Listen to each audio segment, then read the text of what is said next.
We're talking about the back and forth. Why am I not surprised? Kyle Larson and Denny Hamlin. So let's roll the video from Pocono. So here we go, 8 laps to go. Larson on the front row, outside lane.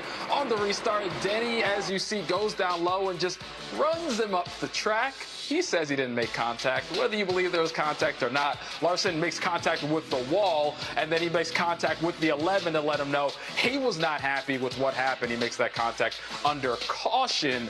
So first and foremost, Chad, I'm done talking about this. What are your thoughts on what happened? This is why I came in on Thursday, just so you guys know, so that I was like, surely we won't be talking about that again. We're talking about it. We're going to talk about it. They had you highlighted for tonight. Like, I can't wait. Right, and I get it. It's exciting, right? We've got two guys who race up front consistently that they're bumping and banging and going for wins, and there's going to be those tempers flare, and there's going to be that close racing. So I think it is exciting. It's unfortunate, obviously, if you're sitting in my shoes at Hendrick Motorsports, that we missed the opportunity for a checkered flag right there.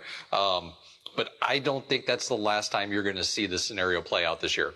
There's a tremendous amount of aggressive driving that's happening, especially since we've introduced the Gen 7 race car. We've got a lot of opportunity as we move forward to at Watkins Glen, Indianapolis, Daytona, all these tracks coming up. There's going to be a lot of that. Yeah, anytime you have two guys that are consistently running up front, it's inevitable that it's going to happen. But it's 8 laps to go in the race, and everyone has a lot less give and a lot more take. And I don't think Denny drove into turn 1 and he said, man, I'm going to use Kyle up and I'm putting him in the wall right now. But I do think he drove into turn 1 and he had no regard for the respect that you would have on lap 15 or lap 30 or lap 40.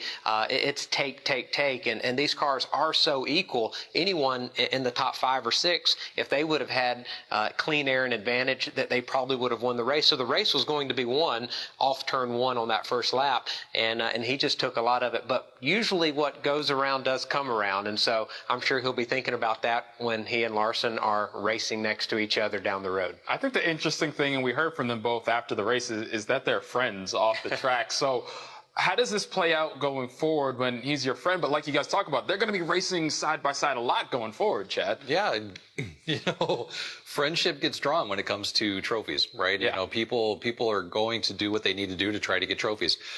Look, I don't know. I don't know how. I know they're close friends. I don't know if they've spoken. I don't know if they haven't spoken. I know that Kyle is upset about it, and I think from our perspective, rightfully so. And Denny's like, well, he would have done the same thing to me. So everybody's got a different perspective on this one, and we're just going to see what happens going forward. Because one thing I do know, that how you race other people is how you ultimately end up getting raced. And I think that's what got Kyle most up. So. Yeah, I feel like there's been some situations where Denny was on the other end of this over the last year or two, and maybe he's kind of drawn that line. But Kyle's been on the other end of these situations at Kansas. Here a couple of times this year, Dover gets wrecked. So I think that he's kind of at that point where he's like, all right, no more. I'm going to be the one that starts taking. Yeah, well, it'll be interesting to see how things play out. And, we see plenty of tempers flaring at Pocono.